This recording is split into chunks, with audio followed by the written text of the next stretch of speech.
Nepal FYP.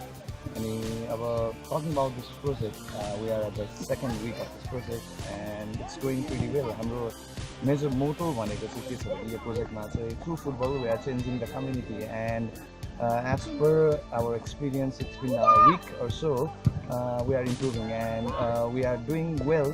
अनि जति expectation थियो एक्सपेक्टेसनभन्दा हाई नै गएर we are working. अनि अब especially talking about this project, our basic initiation was to collect all the kids. अनि किड्सहरूको पनि फर्मेसन राम्रो छ। कस्तो छ भने हामीले चाहिँ स्पेसली स्कुल पढिरहेको बच्चाहरू र कोही चाहिँ अर्थक्वेकले एकदमै फास्टली एफेक्टेड फ्यामिलीजको बच्चाहरूलाई चाहिँ हामीले बढी प्रायोरिटीमा राखेको छौँ। And we have few students who is also coming from the orphanage. We are giving them a special treat and care. अनि our basic motto अब यो प्रोजेक्टको हिसाबमा हेर्दाखेरि चाहिँ why football and why to change community, because हामी अहिले यस्तो आइसोलेटेड कम्युनिटीमा छौँ जुन अब डेभलपिङ फेजमा गइरहेको छ, but there is still a lot of social problems and being a social enterprise is our duty to do something for the society, and Melamchi is one of the best place to do it. र यो प्रोजेक्टमा हेर्दाखेरि आज हामी second स्याटरडेमा आयो। First Saturday it was call off due to rain, heavy rain.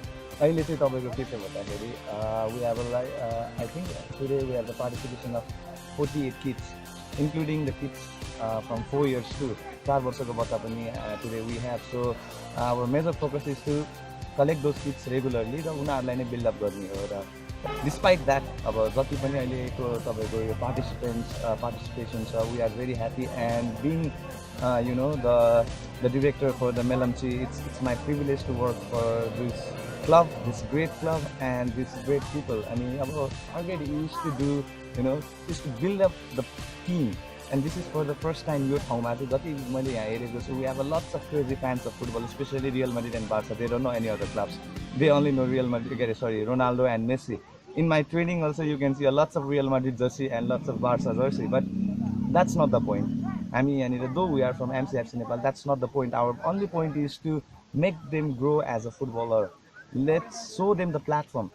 हुन्छ नि, हामी चाहिँ यहाँको ग्रेजुएट्सहरूलाई, यहाँको स्टुडेन्ट्सहरूलाई चाहिँ we want to make them a professional. यो चाहिँ फर्स्ट स्टेप हो र दे आर लर्निङ। हुन्छ नि, हामीले धेरै दिन सकेको छैनौँ। We have hired a very good local coach from here and we haven't given them much. उनीहरूलाई हामीले कुनै बेनिफिसियरी दिँदैनौँ। We are giving is the platform, जुन प्लेटफर्मले we can take them to the higher level. Who knows near फ्युचरमा हाम्रै यहीँको बच्चाहरू पनि नेसनल टिमलाई रिप्रेजेन्ट गर्छ कि।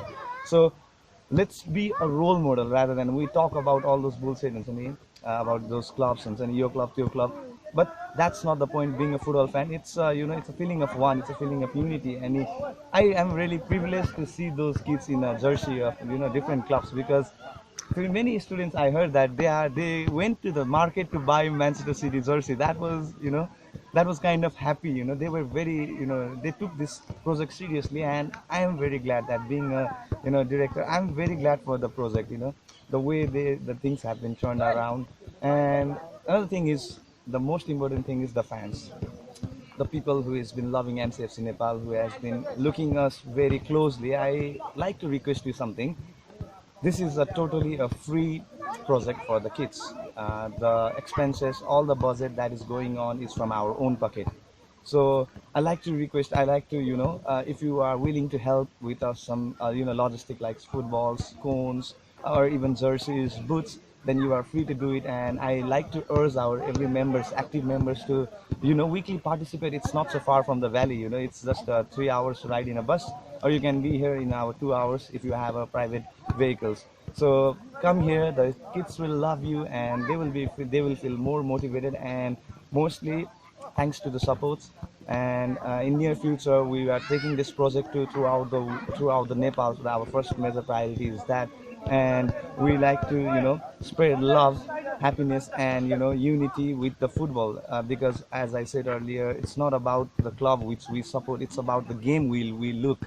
So that's the most important thing. So one more time, thank you everybody. I know many of you are dying to be over here, and I like to call, I like to invite you with my open arms. Please be here, because it's a great pleasure to be here, with among these kids. You will miss the experience, that's the best thing. So before signing out, I like to say thank you very much. This is the first week of our video, so keep on texting us, keep on posting it on Facebook or in any social media you can. or you can support us. As I said earlier, you can directly contact to our website mcfcnepal.com. So do that, and we like to hear from you in very near future. So thank you very much.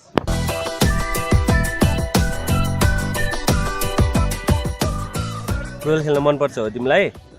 कति मनपर्छ? धेरै? कति वर्ष पुग्यौ? 4 वर्ष। कहिलेदेखि खेलिरहेछौ तिमी? कतिमा पढ्छौ? Nursery. अनि यो कुनको जर्सी हो थाहा छ त तिमीलाई? कुन क्लबको हो? थाहा छैन? थाहा नभए कसले किनिदिनु भएको हो? बाबाले। ल त ल। हेलो, म आशिष श्रेष्ठ, एमसिएफसी नेपाल मेलम्ची सिन्धुपाल्चोक मेलम्चीको हेड कोच। बच्चाहरू अब धेरै नै आइरहेको छ। अब कस्तो भन्दाखेरि बल राम्रै खेल्नेहरू पनि छन्। अब त्योभन्दा पनि प्र्याक्टिस नहुँदा पनि राम्रै खेलिरहेको भाइहरू अहिले अब हामीले सेकेन्ड विकमा जाँदाखेरि बलहरू अब जस्तै हुन्छ नि क्याचिङ, फुटबलमै क्याचिङहरू, सुटिङहरू, एभरेज सबै फिटनेसहरू सबै राम्रै भइरहेछ। अनि पार्टिसिपेसन कस्तो देखिन्छ? जस्तै हामीले हप्ताको 3 दिन गरिरहेछौँ होइन, मङ्गलबार, बिहिबार र शनिबार गरिरहेछौँ।